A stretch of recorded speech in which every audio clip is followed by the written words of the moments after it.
Friends, today is Saturday, the 7th of November. We're in the cathedral and just finished a celebration of the Eucharist, and today, Saturday, being the first Saturday of the month, it was a Mass in honor of the Blessed Virgin, and thus I have the Blessed Virgin over my right shoulder. And a beautiful morning it is, cold today, but a beautiful day, and our country is still in a bit of turmoil. Let's keep our country in our prayers and for peace in the country as we try to resolve all the issues of this election.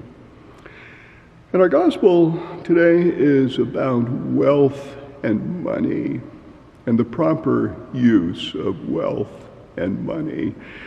That's one of the major themes in the Gospel of Luke, wealth and money and the proper use of our riches.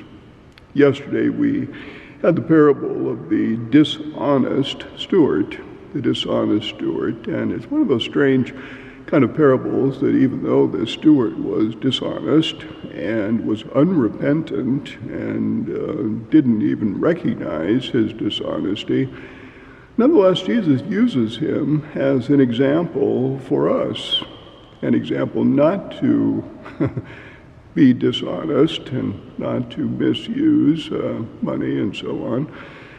But he commended him for his earnestness, his prudence in knowing what to do, taking stock of his life and knowing how to handle things so that he would come out on his feet and wouldn't, in a sense, be kind of cast aside. And the lesson, the message being one that we, children of light, should be as earnest about our spiritual treasure as this dishonest steward was about his material and financial treasure. In other words, to build up treasure in heaven, not to build up treasure on earth. Build up treasure that really will serve us, and in fact serve us into eternity. And our gospel today is also about wealth and possessions. Again, I mentioned that Luke is concerned about money and wealth and how we use that and the proper use of it. It's not so much that we possess it or have it, but how do we use it? How do we use it? He speaks against the Pharisees, he says, who loved money, and who sneered, the word here, who sneered at Jesus, who spoke to them and to others about the proper use of wealth. And so, building up treasure in heaven and not on earth. And so our gospel today says to us, in those famous lines we remember, that no servant can serve two masters. No servant can serve two masters. He will either hate one and love the other, or be devoted to one and despise the other. And then that famous and well-known line from the Gospels, you cannot serve God and mammon. You cannot serve God and mammon. That is what the Pharisees sneered at Jesus' words, and because it says they love money. But what about us? Do we sneer too when we hear the Lord say, you cannot serve both God and mammon?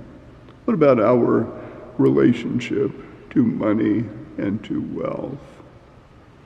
And we ask the question, of course, how do you know when you possess too much wealth or money? And the answer is kind of simple, but it's wise and prudent.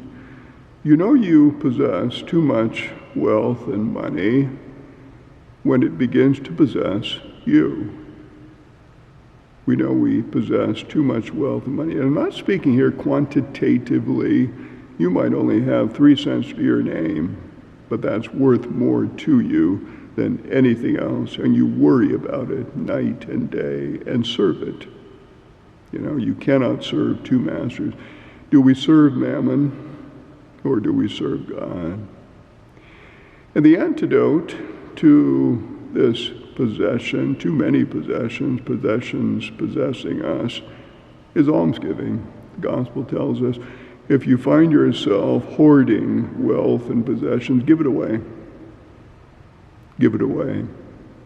Remember a few days back, I spoke about St. Ignatius, and part of his spiritual exercise is something called agere contra, to act against. If you love and possess too many things, give it away. Give it away. The best antidote to possessions. And you'll be free, no longer possessed. I came across recently a quotation from St. John Chrysostom, one of the great doctors of the church, teacher, preacher. His nickname was Chrysostom. Chrysostom in the Greek, it means a golden mouth. A golden mouth. But it could also be a very sharp one. A very sharp one. He was a great preacher and teacher, but he was an ascetic.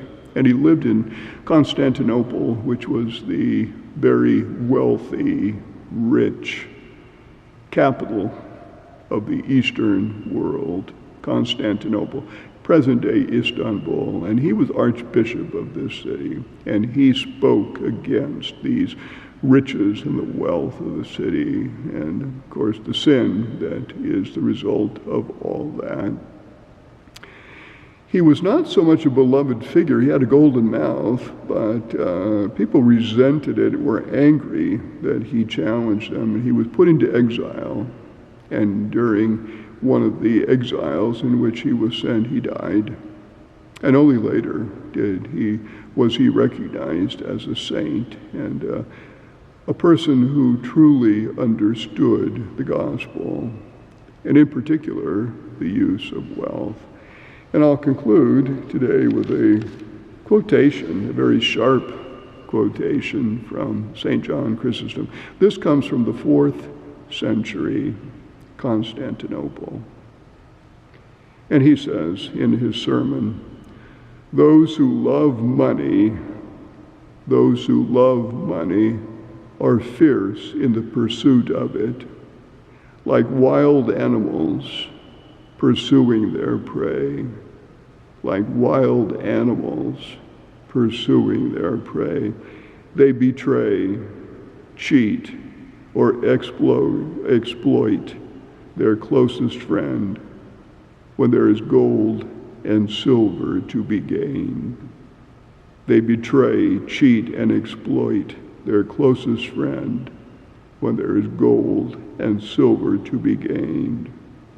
They learn to make their consciences as numb as fingers on a cold day, a conscience as cold as fingers on a cold day.